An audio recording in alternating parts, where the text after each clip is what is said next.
And we're going to hear from the government now, actually, because I'm joined in the studio by Lillian Greenwood, who's Minister for the Future of Roads. A very good morning to you. Morning, Thanks Anna. for coming in. So let's talk about roads, because you're making an announcement today. You're saying that 97.5% of major roads across the country will be road work free over the Easter holidays. I'm fascinated to know how that's going to work. I've driven past so many roadworks on the way in, holes in the road, long stretches of roadworks, and you're telling me that that may well disappear overnight. So National Highways are working to remove roadworks from over 1,100 miles of the strategic road network, so that's the motorways and trunk roads. We know that there are lots of people looking to get away for the Easter weekend to go and see family and friends, or perhaps take a short break. Over 19.1 million people heading away this weekend.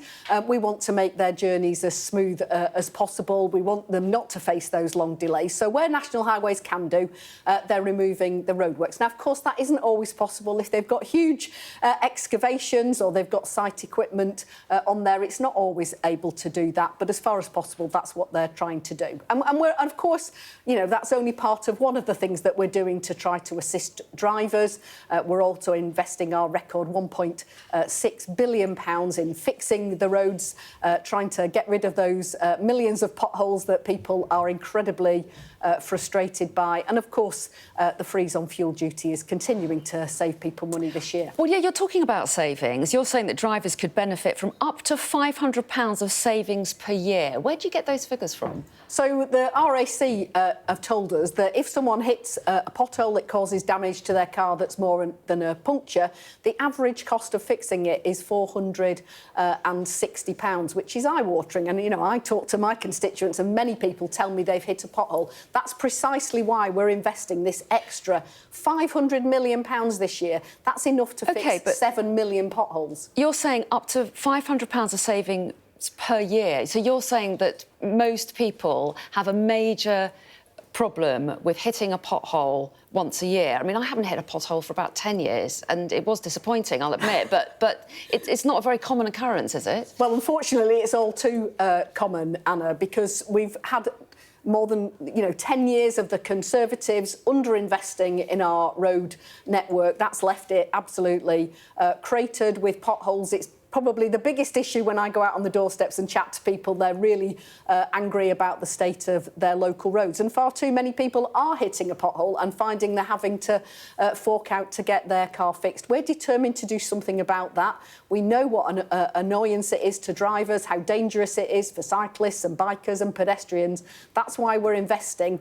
This month is when local authorities get the first tranche of that money so they can get on with resurfacing the roads to make people's journeys smoother and safer. Labour used to be the party of net zero and the environment. Are you the party of the motorists now, then? We are the party of net zero and the environment, but we're also protecting motorists. That's why... Are they completely compatible, those two things? Absolutely. So last week we were talking about the zero-emission vehicle mandate. We reinstated that 2030 phase-out date for pure petrol and diesel cars, but we did it alongside flexibilities that allows British manufacturers to get there in a variety of ways. We absolutely need to cut carbon, we absolutely need to clean up our air, and we can do that alongside delivering the growth that's so essential for our economy and is an essential part of our plan. OK, you're saying that you're trumpeting your motorist-friendly credentials, but your critics would say that since the election, the government's launched a £1.7 billion car tax raid, as well as introducing more 20-mile-an-hour zones and low-traffic neighbourhoods, which are not always popular with motorists. Well, look, as a government, we haven't introduced 20-mile-an-hour zones or low-traffic neighbourhoods. Those are rightly decisions for local authorities to take in consultation with their local communities. We know there are very many people, they raise it in the House of Commons with me on a regular basis, who want to see drivers going slower through their neighbourhoods because it's so important for road safety, particularly outside schools or where there are vulnerable pedestrians out and about. Where communities want to do that, they've got our backing to be able to do that.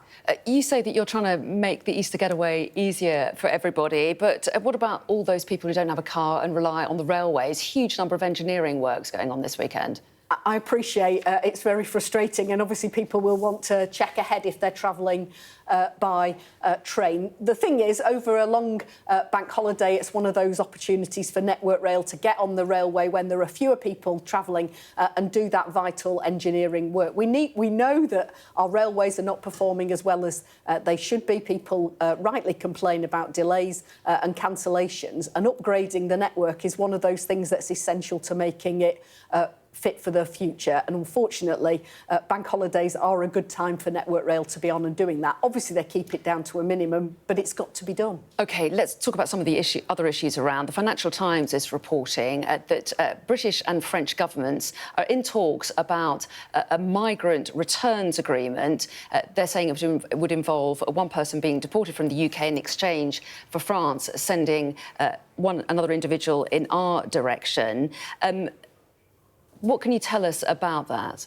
Well, look, we are absolutely focused on reducing, on fixing this the broken asylum system that we have inherited from the Conservative government. That's why we've got the Borders Bill currently going through Parliament. We know that we're only going to be able to fix that. It's not a short-term issue. This is going to take really hard work to tackle those organised gangs that are preying on people, putting their lives in danger as they try to cross the Channel to the UK. Of course, that's going to involve conversations with our counterparts on the European continent. But can you confirm that these talks are going ahead? Well, I can confirm that there are discussions ongoing with the French government about how we stop this, this appalling and dangerous trade in people that's happening across the English Channel. So do you think this will lead to a returns deal?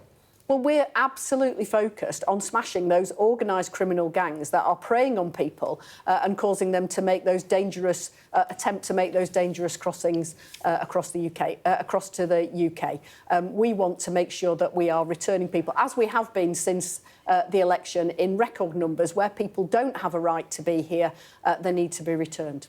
And finally, 5 judges on the UK Supreme Court today will rule on whether or not the definition of a woman in the Equality Act includes transgender women with a gender recognition certificate. This is a case brought against the Scottish Government. How significant do you think today's ruling is? Well, look, this is, as you've said, this is not a ruling involving the UK government. It's involving the Scottish government, and we wait to see the outcome of this. But obviously, the UK the Equalities Act is very clear about protecting single-sex spaces. I know some people worry about that issue, but we've been very clear that that legislation is there and it's supported by our government. OK, well, Lillian Greenwood, we appreciate your time this morning. Thanks very much indeed for coming in. Thank you.